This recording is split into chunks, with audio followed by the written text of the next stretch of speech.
Assalamualaikum, jumpa lagi Football Belanda, channel ringan amatiran ala gua. Baru aja selesai pertandingan antara Spain melawan Sweden. Tapi sebelum kita bahas itu, gua pingin bikin review dulu ya dari pertandingan pertama hari ini. Scotland melawan Czech Republic ya, Republik Ceko.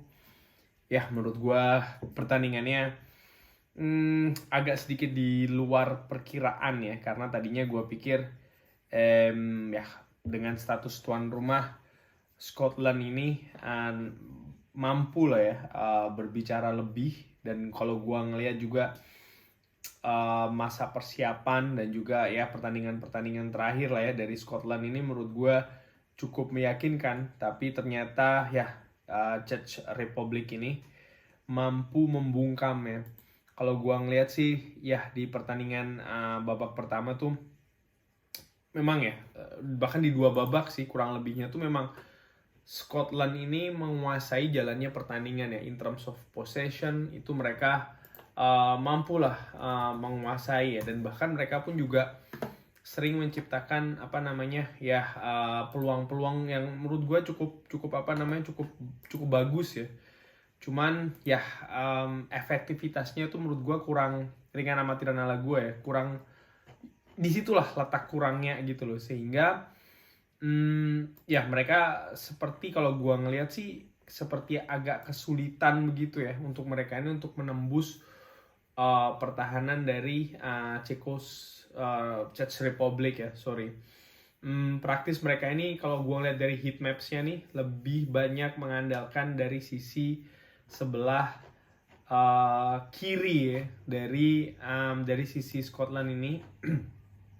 Ya dari Andrew Robertson, sisinya Andrew Robertson pastinya ya. Mereka bermain dengan 3-5-2 dan ya apa yang ditunjukkan oleh Czech Republic ini menurut gue cukup menarik ya, dimana mereka ini memang mereka bertahan dengan baik, tapi mereka juga memiliki serangan yang cukup bagus ya, dan mereka ini mampu menghadapi skema 3-5-2 yang ditunjukkan dengan Scotland ini dengan bagus ya. Artinya mereka ini menghindari lapangan tengah. Ketika mereka ini ingin melakukan serangan balik, mereka lebih banyak menggunakan sayap ya, dan utamanya sayap kanan atau sebelah kiri Scotland yang lagi-lagi ditempatin oleh Andrew Robertson ya. Dan menurut gue 2 gol yang diciptakan oleh Patrick Schick ini cukup luar biasa ya, terutama gol kedua.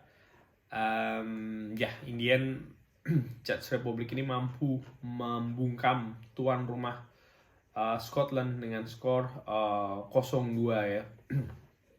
Dan sebelum ke pertandingan selanjutnya ada hal yang ingin gue tambahkan. Ini cukup menarik ya, dimana ya again gue singgung di preview, banyak pemain dari Slavia Praha, dan Slavia Praha ini di Europa League ya cukup sering lah ya menghadapi tim-tim dari Britania. Dan juga ya kalau gue ngelihat ya mereka ini kan banyak dari tim Slavia Praha, artinya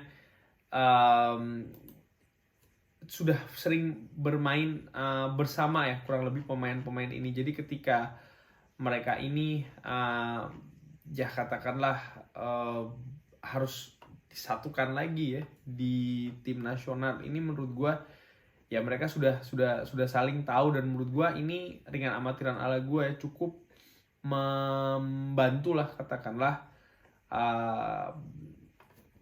dalam masa adaptasi pemain ini. Jadi untuk pengertian satu dan yang lain. Dan menurut gue again ya luar biasa, Czech Republic ini bisa jadi kuda hitam di grup ini. Di pertandingan kedua, sekarang kita pertandingan kedua, Poland melawan Slovakia. Ini juga kejutan ya, dimana kan sebelum pertandingan ini Poland lebih diunggulkan melawan Slovakia ya. Dan kalau gua ngelihat ini di babak pertama, di babak pertama ini ya tempo cenderung cepat ya, perimbangan nih dua tim sama-sama memiliki tempo yang sedang cenderung cepat ya. Sekalipun kalau menurut gue ringan amatiran ala gue, kalau gue lihat dari statistik juga Poland masih lebih unggul ya.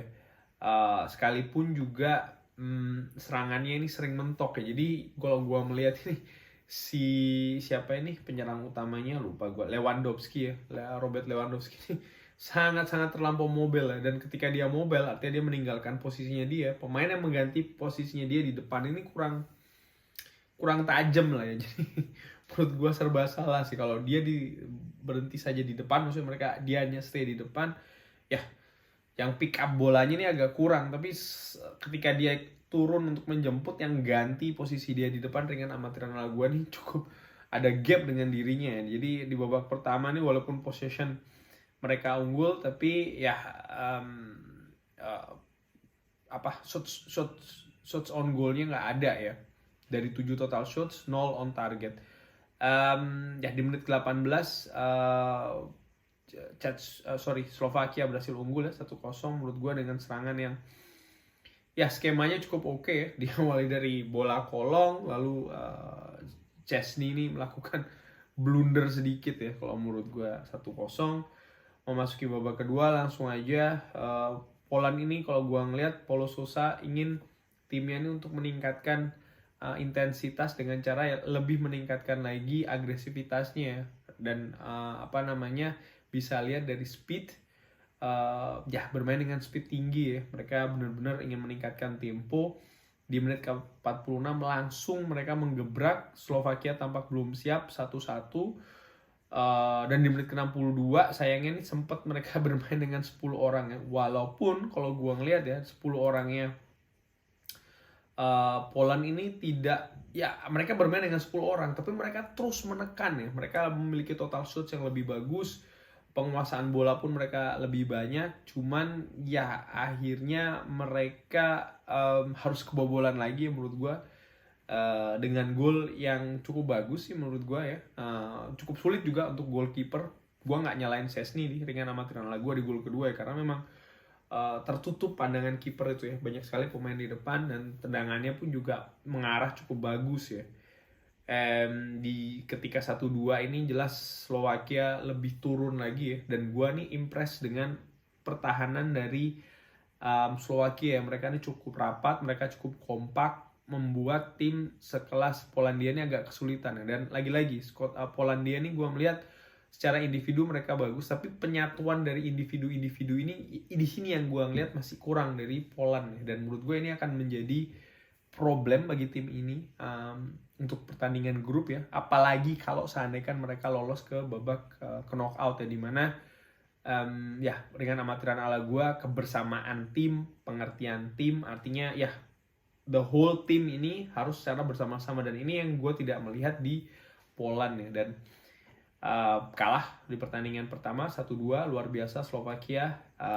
Dan ya pertandingan barusan ya ini well, nothing to say sih kalau menurut gue ya, luar biasa. Luis Enrique ini dengan Spain menguasai jalannya pertandingan di babak pertama. Ball possessionnya hampir 90% ya, 84% berbanding 16, total shot 9 berbanding 3, on target 3 berbanding 1. Banyak big chances ya dari kubu Spain. Ada 1 peluang dari Sweden di babak pertama. Di babak kedua masih tetap sama, bahkan ball possessionnya lebih tinggi lagi, 87%, luar biasa ya. 8 total shots berbanding 1. 2 shot on target berbanding 0, big chances 1 berbanding 1 ya. Passes, jumlah passingnya ini luar biasa ya. Gue langsung lihat jumlah total aja nih. Jadi total passingnya Spanyol tuh ada 917 ya, hampir 1000, sementara Swedia tuh 161 ya, hanya nyaris kurang lebih 10-20% atau ya 15%an kurang lebih ya. Artinya Spain ini menang telak, mereka ini menguasai possession sangat-sangat telak, benar-benar mereka menguasai pertandingan dari segala aspek kalau menurut gue. Dan ya murni kalau gue ngelihat sih ada 2 faktor ya. 1, Robin Olsen ini bertampil sangat gemilang ya, super Robin Olsen kalau gue bilang. Dan nomor 2 ini adalah unlucky ya, tidak beruntung. Spain ya, mereka sudah melakukan segalanya menurut gua, tendangan jarak jauh, kombinasi 1-2, penetrasi, crossing, mereka sudah melakukan semuanya, tapi gua nggak bilang depannya kurang tajam ya, enggak, karena memang ada beberapa peluang, banyak peluang yang memang akhirnya di save oleh Robin Olsen ya. Dan menurut gua kalau sudah seperti ini mau bagaimana lagi gitu ya, mentok. Sementara Swedia ini gua nggak mau bilang pertahanannya cukup bagus karena beberapa kali mampu ditembus sebenarnya oleh Spanyol, cuman ya lagi-lagi ya Robin Olsen ini yang tampil cukup sangat gemilang lah katakanlah di pertandingan ini. Dan ya Indian kalau buat gua kesimpulannya sih Spanyol tidak beruntung, that's it ya kalau menurut gue ringan amatiran di pertandingan ini.